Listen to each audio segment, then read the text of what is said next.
तो हेलो दोस्तों, आज का हमारा टॉपिक रहेगा होम्योस्टैसिस एंड फीडबैक मैकेनिज़्म। ये इस चैनल का फर्स्ट वीडियो है और ये मेरा मोटिव रहेगा कि आपको एग्ज़ाम्स के लिए तैयार करूँ। मतलब अगर आपने कुछ पढ़ा नहीं है और एक दिन में आपको टॉपिक्स ख़त्म करने हैं तो अंडर 10 मिनट्स आपको मैं सब टॉपिक समझा कर एग्ज़ाम के लिए आपको तैयार कर सकूँ और एग्ज़ाम में आप कुछ ना कुछ तो लिख के आ सकते हो। होम्योस्टैसिस का मतलब है जो हमारा इंटरनल एनवायरनमेंट रहता है, बॉडी का इंटरनल एनवायरनमेंट, उसको नियर कांस्टेंट कंडीशंस पे मेंटेन करना। अभी बॉडी का इंटरनल एनवायरनमेंट क्या रहता है? बॉडी मतलब सेल से बनी बनी है, तो उसका इंटरनल एनवायरनमेंट मतलब उसका सराउंडिंग एरिया रहता है अपना एक्स्ट्रा सेलुलर फ्लूइड।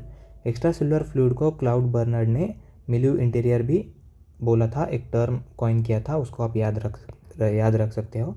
और इस डायग्राम की मदद से आप समझ सकते हो कि ये जो ब्लू एरिया है वो है एक्स्ट्रा सेलुलर फ्लूइड। एनवायरनमेंट दो प्रकार के हैं, एक एक्सटर्नल और एक इंटरनल। इंटरनल मतलब इंट्रा सेलुलर फ्लूइड और एक्सटर्नल मतलब एक्स्ट्रा सेलुलर फ्लूइड। अब इन दोनों के कंपोजिशन याद रख लो। एक्स्ट्रा सेलुलर फ्लूइड बना है NaCl, बाइकार्बोनेट, न्यूट्रिएंट्स जैसे कि oxygen, glucose, fatty acids and amino acids जो सेल को लगता है और जो सेल एक्सक्रीट करती है जैसे कि CO2 वेस्ट प्रोडक्ट।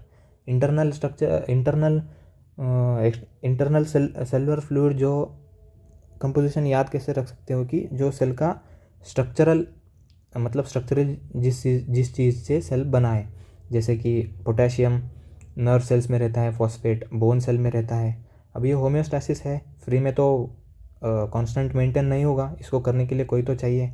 तो वो करता कौन है? Organs, cells and tissues. Organs जैसे कि lungs, kidney and GIT। Lungs क्या करती है? जो ऑक्सीजन टिश्यूज़ यूज़ करती है उनको प्रोवाइड करती है। किडनी आयन कंसंट्रेशन मेंटेन करती है। GIT न्यूट्रिएंट्स देता है।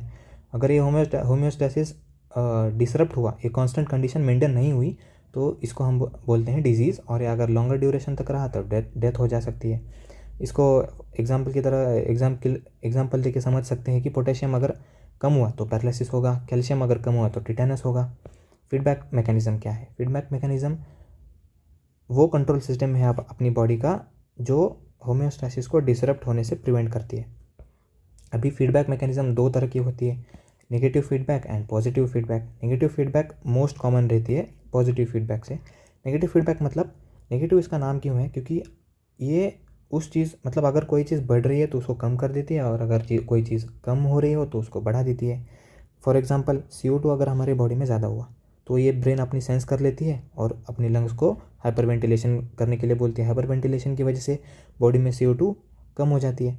तो ये जो CO2 बढ़ा था पहले, अभी ये कम हो रहा है ना, तो इसकी वजह से नेगेटिव फीडबैक।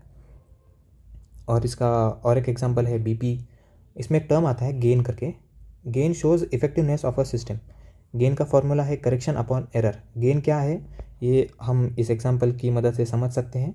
फॉर एग्जांपल एक पर्सन का BP होता है 100 mg, 100 mm ऑफ Hg, और ये बढ़कर किसी रीज़न से बढ़कर हुआ 175 mm ऑफ Hg। तो बॉडी इसको सेंस कर लेगी, 100 से 175 बढ़ गया, सेंस कर लेगी और इसको बदल देगी 125, है ना। तो इसका करेक्शन कितना हुआ? 175 पहले थी और बॉडी ने किया 125, तो करेक्ट कितना किया? +50 किया। अभी एरर कितना है? पहले 100 थी, बाद में कितना हुआ? 125 हुआ, तो एरर कितना है? 100 - 125 -25। तो गेन कितना हुआ? 50 अपॉन -25 जो कि है -2। अब ये जो नेगेटिव साइन क्यों है? नेगेटिव साइन मतलब दर्शाता है रिडक्शन। नेगेटिव फीडबैक मैकेनिज्म का रिडक्शन मतलब नेगेटिव फीडबैक मैकेनिज्म काम कर रही है, जो चीज़ पहले बढ़ रही थी उसको कम कर दिया, मतलब रिडक्शन हो गया उसका। तो यही दर्शाती है।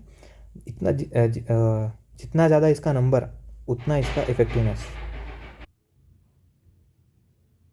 तो यही है। अभी बढ़ते हैं पॉजिटिव फीडबैक मैकेनिज्म की तरफ। पॉजिटिव फीडबैक मैकेनिज्म को बोला जाता है विशियस साइकिल, क्योंकि ये जो चीज़ बढ़ रही है उसको बढ़ा देती है या फिर जो चीज़ कम हो रही है उसको कम कर देती है। इसकी वजह से समटाइम्स डेथ भी हो जाती है। इसके एग्जांपल्स है clotting, uterine contraction, nerve impulse conduction. मतलब जो चीज़ बढ़ रही है उसको बढ़ा देना, ये आप इजीली याद रख सकते हो। क्लॉटिंग में कैस्केड प्रोसेस रहती है, जो एक्टिवेटेड फैक्टर्स होते हैं जो दूसरे फैक्टर्स को एक्टिवेट करती है। यूट्रिन कॉन्ट्रैक्शंस जो पहले कम होती है बाद में बहुत ज़्यादा बढ़ जाती है। नर्व इम्पल्स कंडक्शंस पहले एक चैनल खुलता है सोडियम का, फिर उसके बाद हज़ारों चैनल्स खुलते हैं सोडियम चैनल्स के। तो ये याद रख सकते हो आप। अब ये हार्म कैसे करता है बॉडी को, एक एग्जांपल से हम इसको समझते हैं कि अगर 2 लीटर ब्लड लॉस हुआ तो ब्लड वॉल्यूम कम होगा, उसकी वजह से प्रेशर कम होगा, आर्टेरियल प्रेशर कम होगा, कोरोनरी ब्लड फ्लो कम होगा। कोरोनरी ब्लड फ्लो हार्ट को ऑक्सीजन देती है, तो वो कम होगी तो हार्ट के मसल्स वीक हो जाएंगे।